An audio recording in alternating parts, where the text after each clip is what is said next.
dapat dikumpulkan pada kajian TFT Humaira pada kali ini.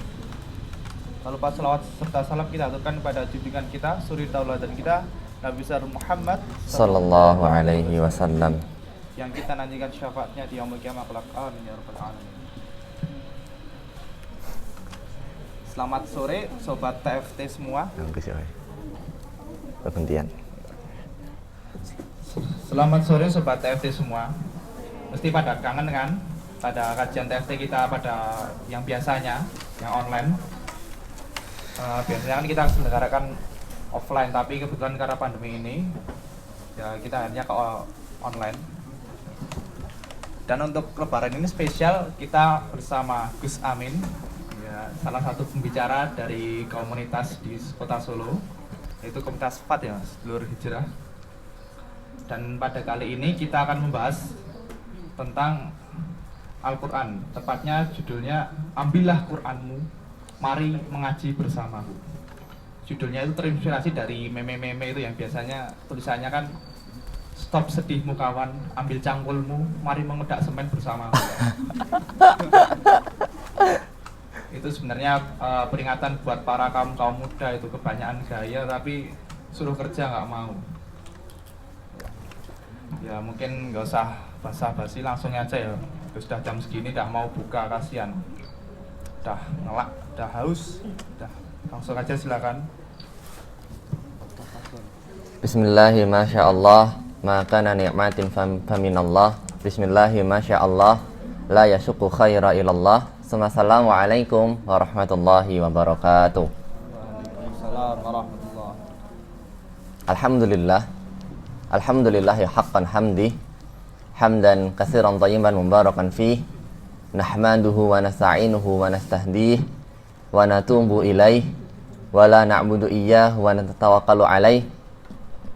Allahumma fasalli wa sallim wa barik ala sayyidina Muhammadi wa ala alihi wa ala ashabih wa ala zuriyatih wa man istana bi sunnatihi ila yaumi liqa'i rabbi. Allahumma ja'alna minhum wa minal ladzina amanu. Allahumma anfa'na bima 'allamtana wa 'allimna bima yanfa'una wa zidna 'uluman tanfa'una ya rabbal alamin. Subhanaka la ilma lana illa ma 'allamtana innaka antal alimul hakim. Yang saya hormati seluruh pengurus TFT Humaira yang saya cintai, teman-teman semua. Sebelumnya saya minta maaf karena terlambat. Seharian tadi badan saya drop dari jam 9, badan gak enak, buat bangun pun gak bisa. Akhirnya HP saya matikan. Saya matikan dengan tujuan biar nanti habis zuhur bisa bangun lagi, dan biar nanti sore kesini bisa lebih fit, bisa lebih fresh. Ternyata dari jam 9 bangunnya jam 4, karena ya tadi badan kurang sehat, tidak fit. Karena kemarin-kemarin jadwal juga full, hampir sehari pasti ada satu taklim.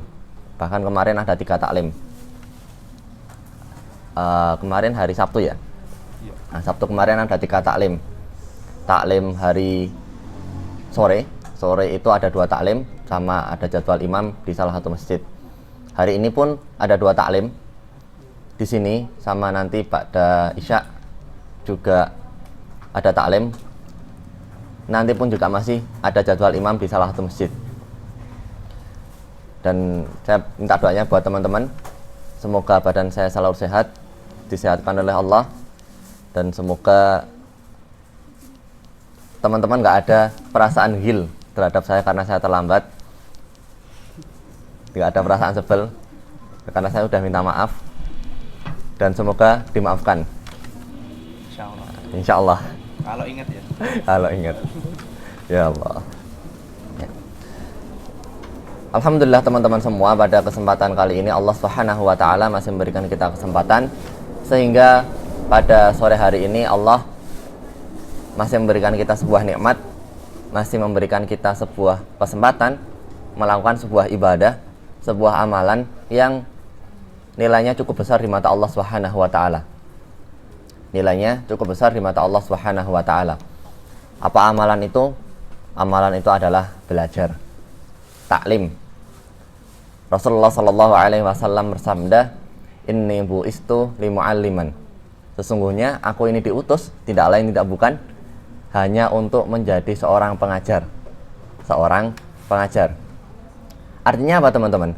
Ketika Rasulullah Shallallahu Alaihi Wasallam diutus sebagai pengajar, maka Rasulullah secara tersirat pun diutus sebagai pencerdas bagi umatnya. Diutus sebagai orang yang harus mencerdaskan umatnya. Makanya kita sebagai orang Islam, karena Rasulullah Shallallahu Alaihi Wasallam risalah yang dibawa tujuannya adalah mencerdaskan kita, membuat otak kita pintar, maka salah satu hal, bukan salah satu ya, satu-satunya hal yang bisa membuat kita pintar, mencerdaskan otak kita, tidak lain tidak bukan hanya dengan bermajelis ilmu, bertadarrus, bertadabbur. Rasulullah Shallallahu Alaihi Wasallam bersabda dalam hadisnya yang lain, "Majtama qaumun fi baitin min buyutillah yatluna kitaballah wa yatadarrasunahu bainahum illa ghasyahumur rahmah wa hafazahumul malaikah wa nazalat alaihimus sakinah wa dzakarahumullahu fi ma indah." Nah, sebelum saya jelaskan hadis ini teman-teman, saya tawarkan dulu ke teman-teman pilih syarah yang ringkas atau syarah yang panjang. Kalau syarah yang panjang mungkin nanti taklimnya tinggal 10 menit aja. Tinggal 10 menit bahas tentang Quran. Tapi kalau syarah yang ringkas, ya kita lebih banyak bahas tentang Qurannya. Pilih yang mana kira-kira? Ini mesti dah pada lapar ya. Udah yang panjang aja. Yang panjang. Oke. Dah pada lapar. Yang panjang insya Allah juga menarik teman-teman. Kata Rasulullah Sallallahu Alaihi Wasallam, "Majtama qaumun fi baitin min buyutillah." Tidaklah suatu kaum mereka berkumpul, kemudian di dalam perkumpulan mereka berkumpul dalam salah satu rumah-rumahnya Allah. Di dalam perkumpulan mereka senantiasa belajar. Kemudian wa yatandarrasunahu bainahum, dan di antara mereka saling tidak cuma belajar tapi saling belajar, saling mengajarkan, saling memberikan ilmu. Kata Rasulullah, mereka ini adalah orang-orang yang pertama, ghasyahumur rahmah. Mereka adalah orang-orang yang senantiasa akan dicurahkan rahmah ke dalam kehidupan mereka. Ghasyahumur rahmah. Kata ghasyah, ini menarik teman-teman. Kata ghasyah itu berasal dari kata gha, shin, sama alif bengkok. Ghasyah. Gambarannya adalah ketika teman-teman berada dalam sebuah ruangan, kemudian ruangannya ditutup serapat mungkin sehingga teman-teman tidak bisa keluar daripada ruangan tersebut, maka hal tersebut disebut dengan ghasyah. Contoh, Allah Subhanahu wa taala ketika mensifati hari kiamat, Allah menggunakan kata ghasyah di dalam Quran surat Al-Ghasyiyah ayat yang pertama. Hal ataka hadisul ghasyiyah. Wahai Muhammad, wahai orang-orang Quraisy, bukankah telah datang kepadamu Al-Ghasyiyah? Bukankah datang kepadamu tentang berita Al-Ghasyiyah? Ya, ketika Allah Subhanahu wa taala mensifati hari kiamat disifati dengan kata ghasyiyah, yang masih satu akar kata dengan kata ghasyiyah.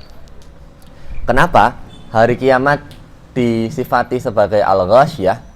Karena seperti kata ghasyiyah tadi, keadaan di mana kita berada dalam sebuah ruangan kemudian kita tidak bisa pergi daripada ruangan tersebut, maka hari kiamat pun sama. Hari kiamat adalah hari di mana kita ini tidak akan bisa lari daripada hari kiamat. Hari di mana kita terkunci serapat mungkin sehingga kita tidak akan bisa lari dari hari kiamat tersebut.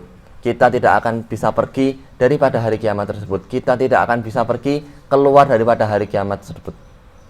Ghasyiyah. Hal ataka hadisul ghasyiyah. Nah, ketika Rasulullah Shallallahu Alaihi Wasallam mensifati pahala, keutamaan yang didapat oleh para penuntut ilmu, Rasulullah Shallallahu Alaihi Wasallam menggunakan kata ghasyahumur rahmah. Mereka ini adalah orang-orang yang diliputi kasih sayang Allah Subhanahu wa taala. Gambarannya seperti apa? Gambarannya liputan kasih sayang Allah yang turun kepada penuntut ilmu seakan-akan orang yang belajar ini berada dalam sebuah ruangan kasih sayang Allah Subhanahu wa taala. Dan ruangan tersebut dikunci sangat rapat oleh Allah Subhanahu wa taala, sehingga orang tadi yang belajar menuntut ilmu tidak bisa keluar daripada kasih sayang tersebut. Jadi benar-benar berada dalam kasih sayang Allah Subhanahu wa taala. Ghasyiyahumur rahmah. Masya Allah. Spesial sekali orang yang senantiasa menuntut ilmu ini. Mereka bahkan hendak lari daripada kasih sayang Allah pun tidak bisa. Hendak lari daripada kasih sayang Allah pun nggak bisa. Benar-benar berada di dalam kasih sayangnya Allah. Benar-benar di dalam cintanya Allah, kasihnya Allah. Ghasyiyahumur rahmah. Kemudian yang kedua, ketika Rasulullah SAW mensifati pahala, keutamaan yang didapat oleh para penuntut ilmu, kata Rasulullah, wahfadhumul malaikah. Orang-orang yang menuntut ilmu, mereka ini adalah orang-orang yang akan dijaga para malaikat. Teman-teman semua, ketika teman-teman di dunia mempunyai bodyguard, mempunyai pengawal yang badannya kekar, badannya terlihat mengamankan buat kita, kemudian wajahnya pun juga mengenakkan dipandang, pasti di dalam hati akan merasakan yang namanya ketentraman, ketenangan, kenyamanan. Karena apa? Karena ada yang menjaga kita. Dan orang-orang yang belajar senantiasa menuntut ilmu, yang menjaga mereka bukan manusia biasa. Yang menaungi mereka bukan sekedar manusia yang bisa mati, fisiknya nggak kuat, umurnya nggak panjang, tapi yang menjaga mereka adalah wahfadhumul malaikah. Mereka ini adalah orang-orang yang senantiasa dijaga oleh para malaikat. Perasaan tenang, bahagia, tentram akan didapat oleh orang-orang yang senantiasa belajar. Dan ketika kasih sayang sudah kita dapat, kemudian ketentraman pun kita dapatkan, keamanan kita dapatkan, maka perasaan selanjutnya kita akan merasakan yang namanya sakinah di dalam hati kita.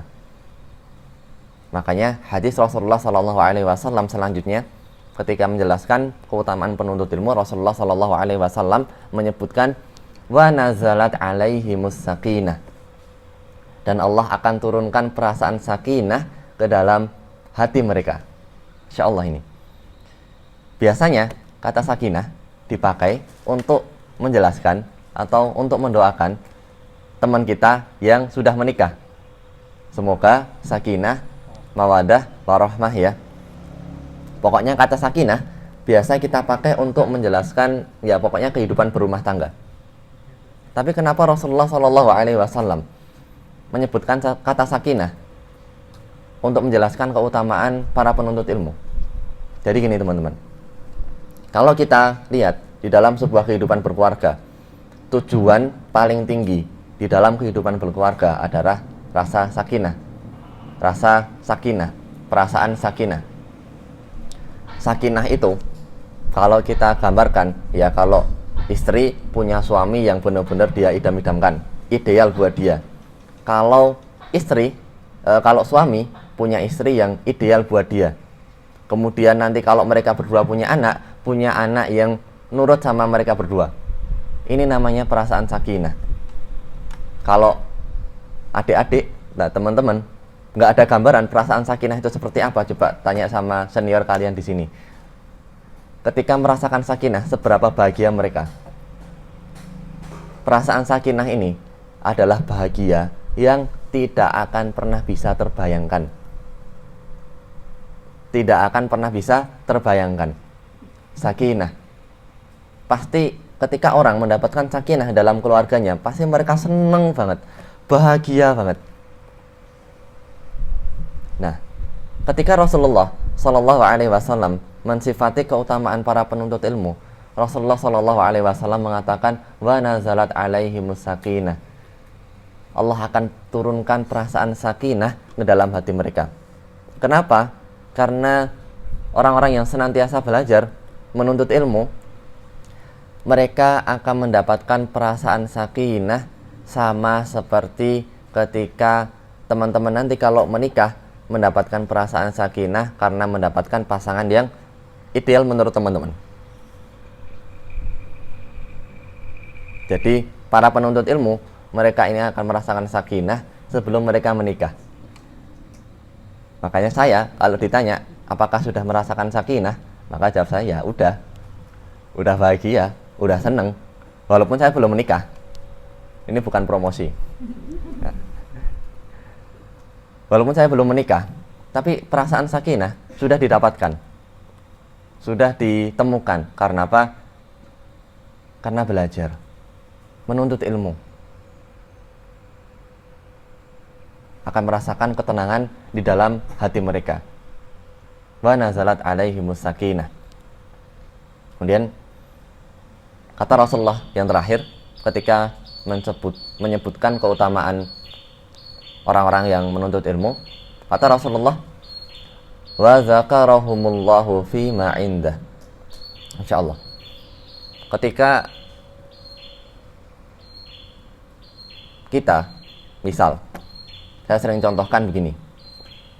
Ketika saya terkenal di Solo, belum tentu orang Boyolali kenal saya. Ketika saya terkenal di Solo dan Boyolali, belum tentu orang Sukoharjo kenal saya.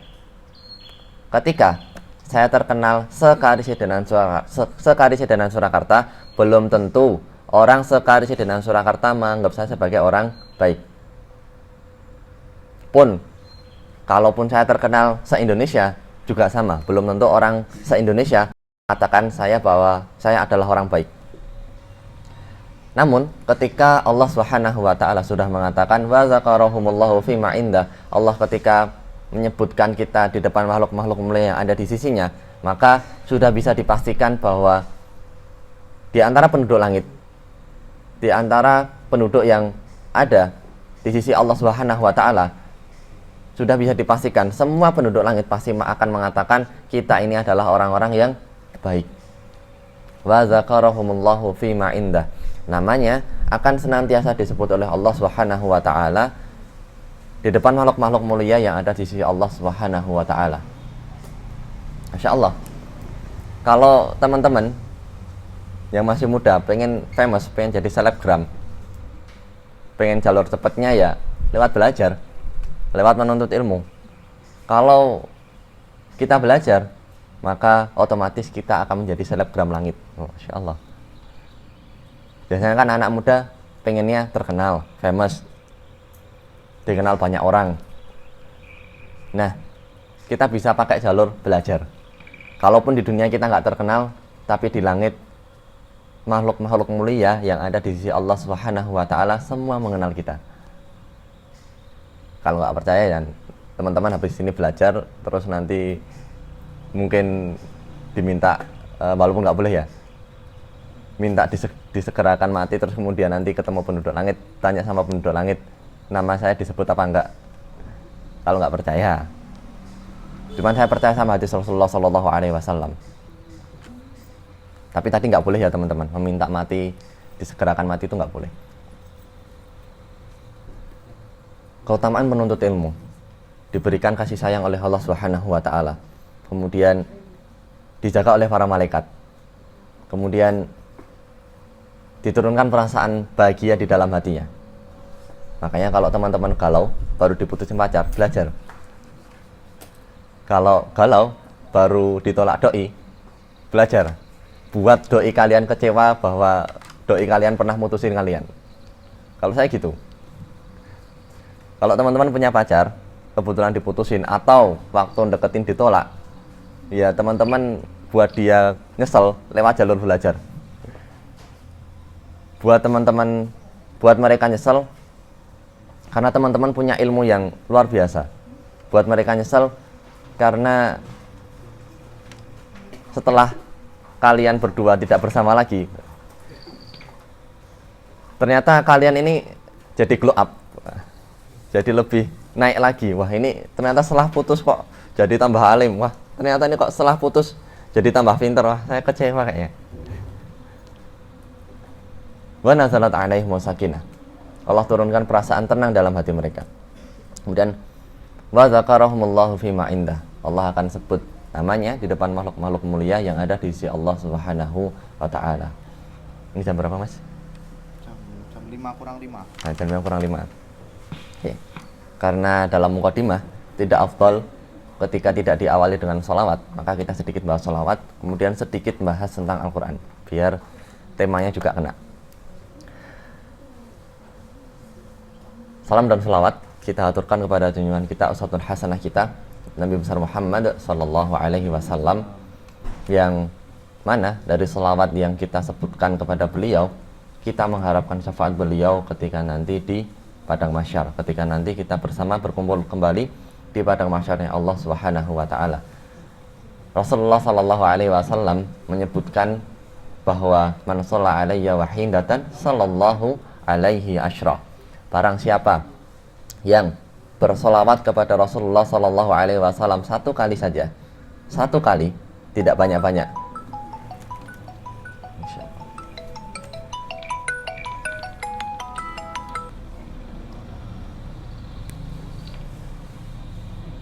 tidak banyak, cuma satu kali saja, maka kata Rasulullah sallallahu alaihi asyra, maka Allah akan membalas sholawatnya sebanyak 10 kali.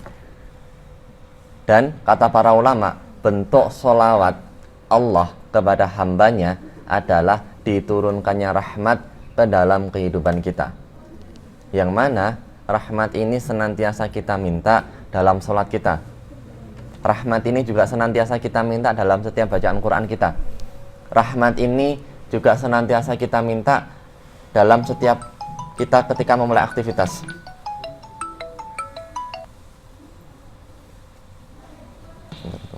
Dibalas dulu aja terus. Itu salah orang yang nggak kenal antum ya, Gus. Baru ngisi di chat.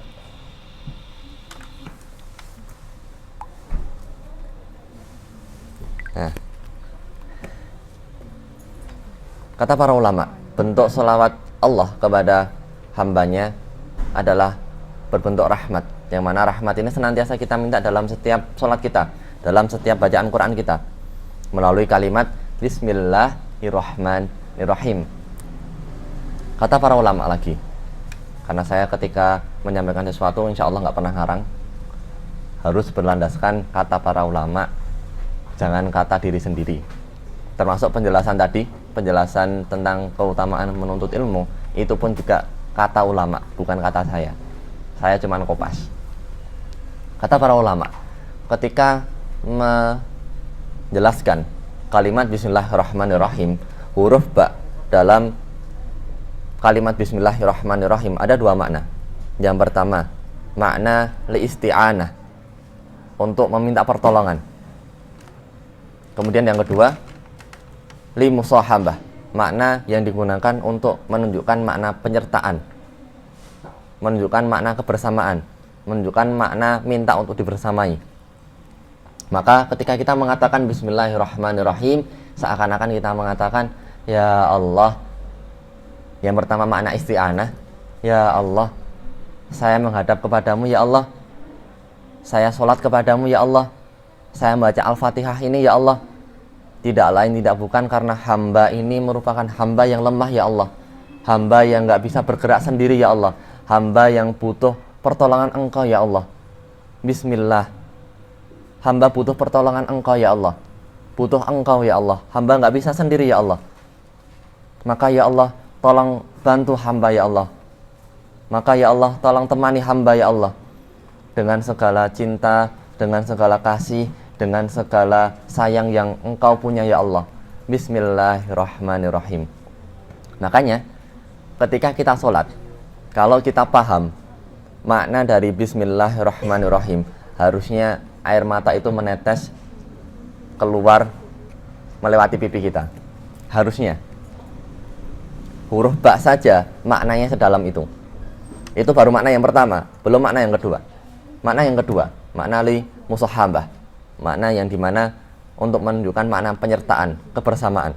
Maka ketika kita mengatakan Bismillahirrahmanirrahim, seakan-akan kita mengatakan, ya Allah, hamba ini hamba yang sendiri ya Allah, hamba ini sendirian ya Allah, hamba ini Tidak tahu lagi ya Allah kepada siapa lagi hamba minta pertolongan ya Allah, kepada siapa lagi hamba minta pertemanan ya Allah, kepada siapa lagi hamba ingin meminta kebersamaan ya Allah. Karena hamba yakin ya Allah bahwa Engkau adalah zat yang pasti menemani hamba ya Allah, pasti membersamai hamba ya Allah. Maka ya Allah, di dalam sholat hamba ini ya Allah, tolong bersamai hamba ya Allah, tolong temani hamba ya Allah, dengan segala kasih, dengan segala cinta, dengan segala sayangmu ya Allah. Bismillahirrahmanirrahim. Dan kasih sayang yang kita minta semelas itu di depan Allah, di dalam setiap sholat kita, di dalam setiap bacaan Quran kita, ini bisa turun ketika kita memperbanyak sholawat kepada Allah, sholawat kepada Rasulullah Sallallahu Alaihi Wasallam. Man sholla alayya wahidatan sallallahu alaihi asyra. Barang siapa yang bersolawat kepada Rasulullah satu kali, maka Allah akan membalas sholawatnya sebanyak 10 kali. Itu tentang sholawat teman-teman. Terakhir, tentang bab Quran. Saya yakin ini juga masih jarang dibahas oleh para ustadz kita, terutama ya di Solo, insya Allah belum pernah dibahas, sehingga insya Allah ini menjadi hal yang baru buat teman-teman semua, menjadi hal yang fresh. Jadi saya tuh punya kebiasaan kalau taklim jangan membawa sesuatu yang sering dibawa sama ustadz-ustadz lain, biar jamaahnya juga ilmunya upgrade, biar yang mendengarkan ilmunya juga bertambah. Kebetulan kita membahas Al-Quran ketika kita berada di bulan Ramadan, yang mana ketika Allah Subhanahu wa Ta'ala mensifati bulan Ramadan di dalam Al-Quran, surat Al-Baqarah ayat 185, halaman 28, posisi kiri. Nah, itu ngapalinnya agak lama teman-teman, biar di sini bisa disebutkan. Al-Baqarah ayat 185. Kata Allah Subhanahu wa Ta'ala ketika mensifati bulan Ramadan, kata Allah begini: Syahrul Ramadan alladzi unzila fihi al-Qur'an hudal linnasi wal bayyinati minal huda wal furqan. Secara singkatnya begini teman-teman, ketika Allah mensifati bulan Ramadan, sifatnya itu tidak jauh daripada Al-Quran. Sifatnya tidak jauh daripada Al-Quran. Pokoknya ketika Allah Subhanahu wa Ta'ala mensifati bulan Ramadan, kayak nggak jauh daripada Al-Quran. Secara singkatnya begitu. Nah, sekarang kita bahas satu-satu. Syahrul Ramadan allazi unzila fil Qur'an. Bulan Ramadan adalah bulan di mana bulan tersebut diturunkannya Al-Quran.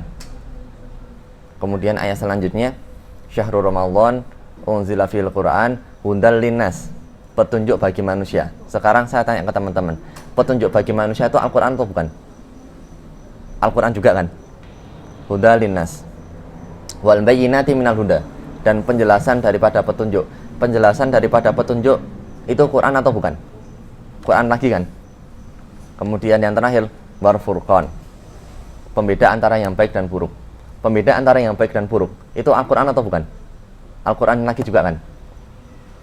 Nah, sebelum ke sana saya kasih contoh dulu. Ketika teman-teman mensifati teman kalian yang pintarnya kebangetan, pastikan teman-teman bilang gini, misal katakanlah Fulan itu orangnya pinter, cerdas, otaknya jalan, otaknya meletik, otaknya pokoknya jalan. Terus pokoknya banyak banget penyebutan sifat yang kita tujukan kepada dia, padahal semua yang kita sebutkan itu balik pada satu kata, yaitu dia pinter. Ya enggak? Padahal yang kita sebutkan tadi, ketika kita menjelaskan kepintaran teman kita, ya tidak jauh-jauh daripada kata pinter. Cerdas itu juga pinter, otaknya meletik juga pinter, otaknya jalan juga pinter. Tapi kenapa kita sebut secara berulang-ulang? Karena ingin menunjukkan bahwa ya dia ini benar-benar pinter. Beda sama ketika kita menyebutkan sifat teman kita, cuma mengatakan kamu pinter ya, ya udah dia cuma pinter.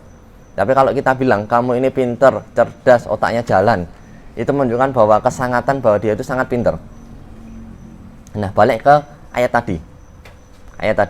Ketika Allah Subhanahu wa Ta'ala mensifati bulan Ramadan, sebenarnya tidak usah pakai ayat hudal linnas wal bayyinati minal huda wal furqan. Itu sudah menjelaskan bahwa bulan Ramadan ini merupakan bulannya Al-Qur'an. Syahrul Ramadan allazi unzila fil Qur'an. Bulan Ramadan adalah bulan di mana turunnya Al-Qur'an. Itu sudah cukup untuk menjelaskan bahwa bulan Ramadan adalah bulannya Al-Qur'an. Tapi kenapa Allah tambahi hudal linnas wal bayyinat minal huda wal furqan? Itu sama kayak kita memuji teman kita secara berlebihan tadi, ingin menunjukkan makna kesangatan bahwa bulan Ramadan ini ya pokoknya bulannya Al-Qur'an banget lah, kata Allah. Huda juga Al-Qur'an, wal bayyinati minal huda, akhirnya juga balik kepada Al-Qur'an, wal furqan, pembeda antara yang buruk dan baik, ini balik juga ke Qur'an. Seakan-akan Allah ingin menyebutkan bahwa bulan Ramadan pokoknya jangan jauh-jauh daripada Al-Qur'an. Bulan Ramadan ini bulan dimana pokoknya bulannya Al-Qur'an. Sifat yang paling menekat daripada bulan Ramadan adalah syahrul Ramadan allazi unzila fil Qur'an, bulan dimana Al-Qur'an itu turun. Pokoknya bulannya Al-Qur'an, bulannya Al-Qur'an, bulannya Al-Qur'an. Ingin menunjukkan bahwa makna kesangatan. Masya Allah. Ini kalau kita nggak belajar, kalau kita nggak, terutama nggak belajar bahasa Arab, makna seperti ini nggak akan bisa kita dapatkan. Ya kita cuman baca, oh ya bulan Ramadan bulannya Al-Qur'an, terus Al-Qur'an petunjuk bagi manusia, terus Al-Qur'an penjelasan daripada petunjuk, Al-Qur'an merupakan pembeda antara yang baik dan buruk. Tapi kalau kita pelajari di dalam kaidah bahasa Arab, itu disebut dengan kaidah na'at wan man'ut. Na'at wan man'ut. Nah, ketika na'at man'utnya ini banyak, ingin menunjukkan bahwa ya yang disifati ini pokoknya nggak jauh-jauh daripada sifat itu. Bingung? Nah, tapi insya Allah inti daripada penjelasan kata syahrul Ramadan allazi, teman-teman dapat bahwa ketika Allah mensifati bulan Ramadan itu pokoknya nggak jauh-jauh daripada Al-Qur'an, nggak jauh-jauh daripada Al-Qur'an. Makanya kalau teman-teman di rumah ada Al-Qur'an dan ternyata di rumah belum pernah disentuh, belum pernah dibuka, maka coba Al-Qur'annya dibuka lagi, Al-Qur'annya dibuka lagi, Al-Qur'annya dibaca lagi, ditadaburi. Biar apa? Biar efek daripada diturunkannya Al-Qur'an ke dalam kehidupan kita yang berfungsi sebagai hudal linnas, petunjuk bagi manusia, itu benar-benar kerasa. Jadi kalau teman-teman, mungkin teman-teman ngerasa, wah saya tuh nggak bisa tadabbur Al-Qur'an, saya tuh kayaknya berat tadabbur Al-Qur'an. Teman-teman coba buka akunnya Fathul Hijrah. Di sana ada pembahasan tadabbur Quran yang nulis saya pribadi. Dari juz pertama kita ambilkan satu ayat, juz kedua kita ambilkan satu ayat, juz ketiga kita ambilkan satu ayat, dan kita bahas dengan bahasa yang seringan mungkin, seanak muda mungkin. Pokoknya kalau teman-teman bandingkan dengan tafsir, itu kelasnya beda jauh lah. Bahasa tafsir itu kan bahasa yang tinggi, bahasa yang akademis. Nah, kita berusaha menjelaskan tadabbur Al-Quran, tapi dengan bahasa yang teman-teman insya Allah pahami. Teman-teman insya Allah bisa dimengerti dengan pembahasan yang berbobot juga. Bukan pembahasan yang ecek-ecek, tapi pembahasan yang berbobot. Bisa dibuka nanti, di rumah dibaca. Alhamdulillah sekarang udah sampai di juz 15 kalau nggak salah. Di juz 15 teman-teman bisa tadabburi di sana, dan salah satu teman kalian juga jadi pemateri di sana, Mbak Salma. Mbak Salma juga jadi pemateri di sana, ada pembahasan dari Mbak Salma juga ada. Dan yang dibahas Mbak Salma pun juga dalam banget maknanya teman-teman. Mbak Salma kan membahas salah satu ayat di Quran juz 27, yaitu Quran surat Ar-Rahman. Quran di mana surat itu sering banget kita baca, sering banget kita anggap ini tuh suratnya romantis banget. Ya emang romantis teman-teman. Sedikit sebelum kita akhiri, masih nggak jauh juga dari Al-Quran. Quran surat Ar-Rahman ayat 1-4 itu bicara tentang penciptaan Allah. Allah katakan Ar-Rahman, Allah maha kasih sayang. Allamal Quran, Allamal Quran, Allah yang mengajarkan Al-Quran. Ketika Allah menjelaskan sifat Allah itu mengajarkan Al-Quran, menggunakan kata allama. Allama beda dengan alama. Allama sama allama itu beda. Contoh gini, kata qata'a itu artinya memotong. Tapi kalau berubah menjadi qata'a, qata'a ada tasydidnya di tengah, berarti artinya memotong-motong. Memotong-motong dengan terus berulang. Allama artinya mengetahui. Ketika berubah menjadi allama, ini artinya adalah berusaha untuk mengajarkan seseorang dengan ajaran yang terus-menerus. Bukan cuma sekali ngasih tahu, tapi terus-terusan berusaha ngasih tahu. Nah, ketika Allah Subhanahu wa taala menjelaskan sifat pengajaran Al-Qur'annya kepada kita, Allah Subhanahu wa taala menggunakan kata allama. Allamal Qur'an. Artinya apa, teman-teman? Allah ini nggak akan bosan mengajarkan Al-Qur'an dalam kehidupan kita karena menggunakan kata allama.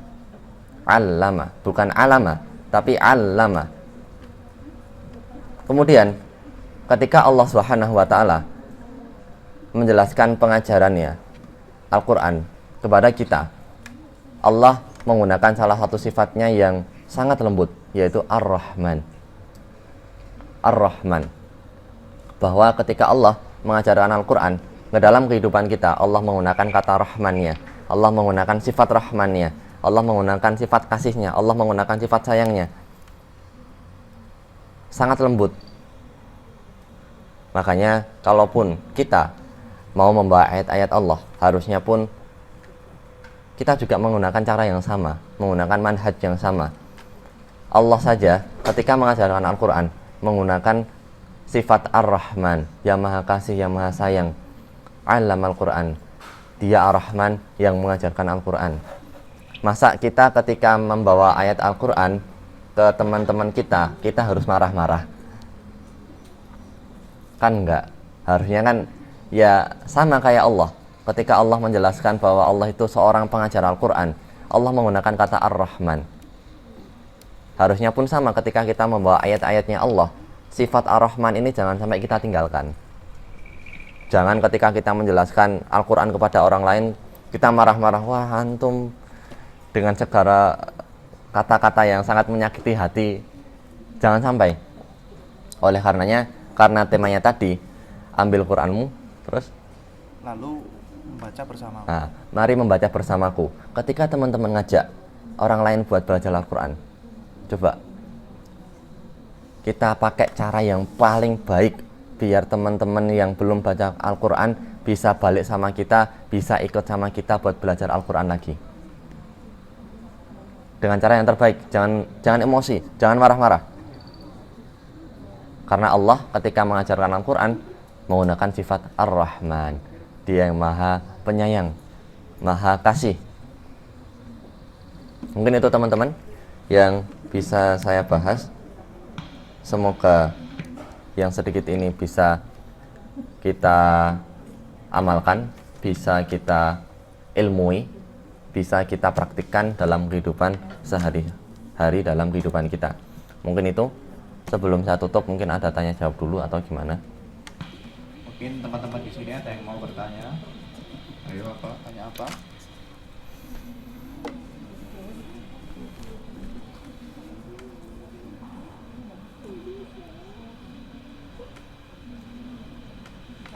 Nih, ada pertanyaan.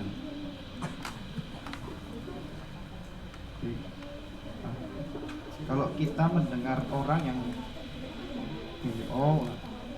permisi, assalamualaikum, maaf Min, saya mau tanya. Min itu admin maksudnya, bukan namanya antum ya.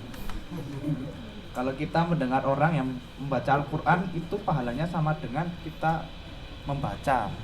Nah, bagaimana jika kita setiap hari memutar surat via MP3 sembari melakukan hal lain seperti berzikir? Apakah pahala saya multitasking?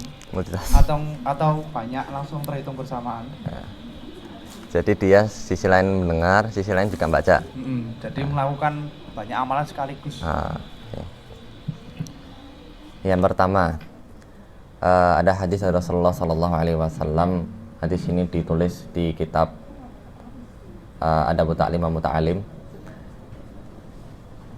Rasulullah Shallallahu Alaihi Wasallam bersabda, "Afdalu amali ummati qiraatul Qur'ani binadzuran." Sebaik-baik amalan yang dilakukan umatku adalah membaca Al-Quran dengan membuka mushaf. Nah, yang jelas kalau tadi dikatakan mendengar dan membaca Al-Quran itu hal yang sama, ya juga enggak. Tetap ada keutamaan yang lebih buat orang yang membaca Al-Quran secara melihat mushaf.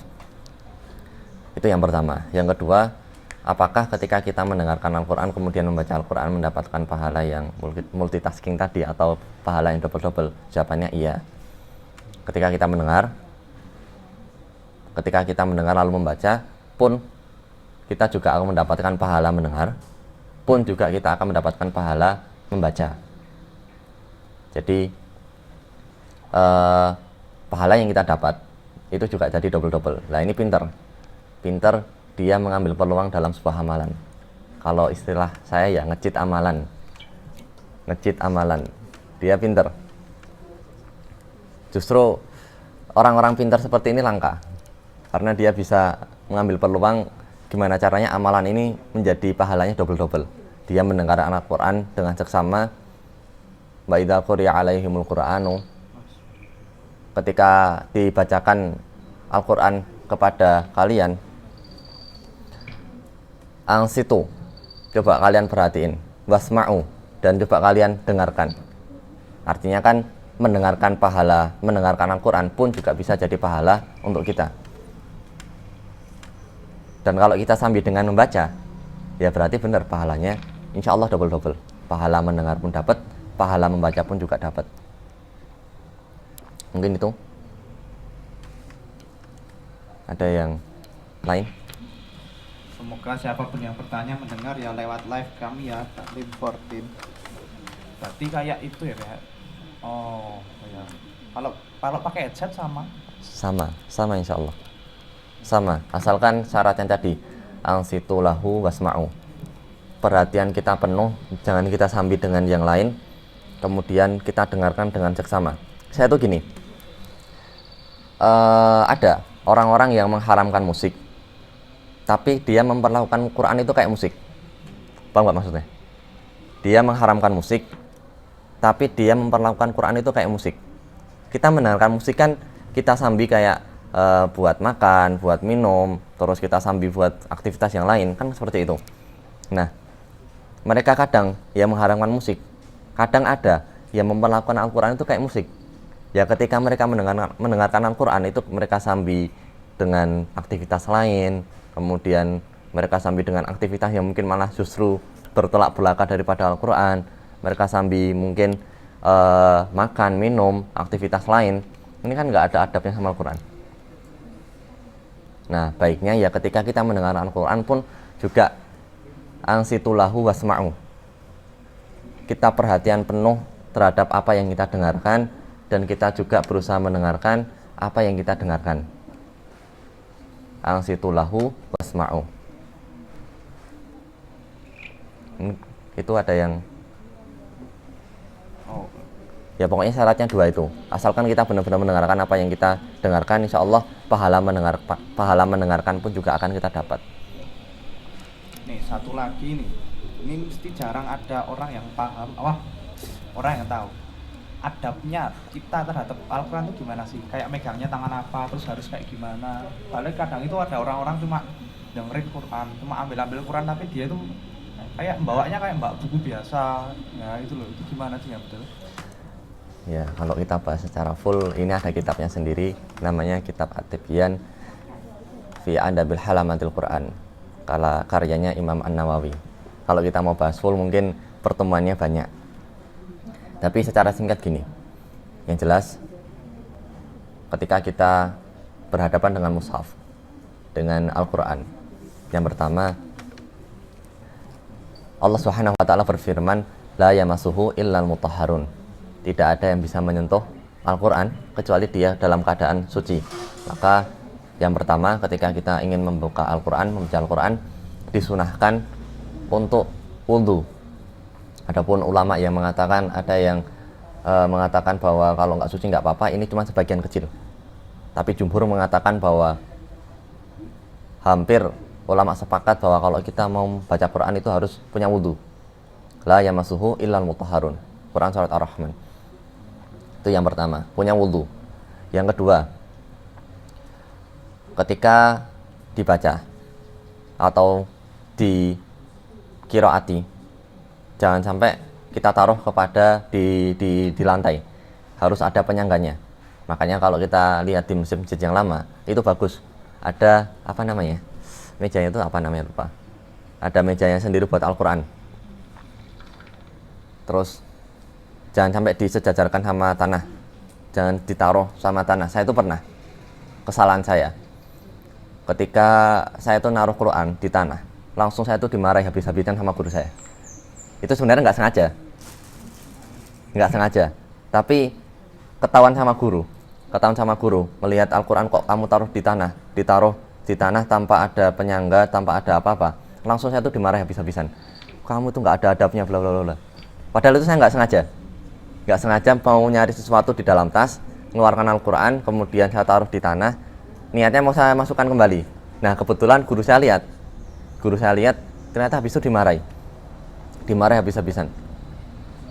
Jadi jangan sampai Al-Quran ditaruh sejajar sama tanah. Kalau kita baca biasanya kan duduk sila, kemudian Quran ditaruh di depan kita. Nah ini harus ada, kalaupun nggak kuat membawa, jangan kita taruh di tanah. Harus ada penyangganya. Itu yang kedua. Yang ketiga, kalau kita bawa pakai tangan, usahakan kita bawa pakai kedua tangan. Jangan pakai salah satu tangan. Bacanya harus dalam keadaan suci, kemudian jangan sampai disejajarkan dengan tanah. Kemudian kalaupun pas baca,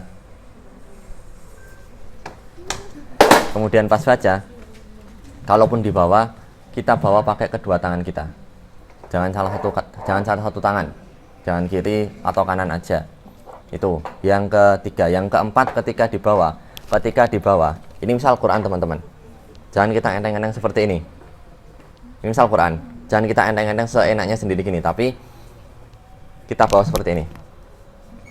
Bawa diletakkan di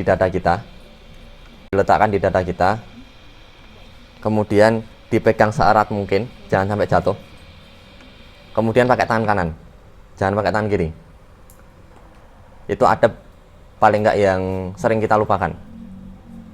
Ya yang sepele-sepele itu, ya sebenarnya sepele, tapi itu menunjukkan ini tuh kelihatan antara orang yang ahli Quran, cinta sama Quran, sama enggak ahli Quran. Bisa kita lihat dari 4 hal tadi.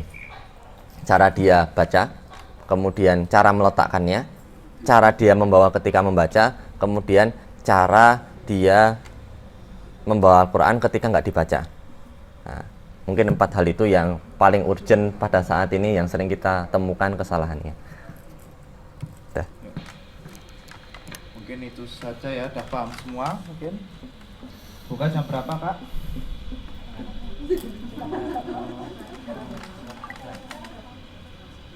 Ya mungkin itu dari Gus Amin sedikit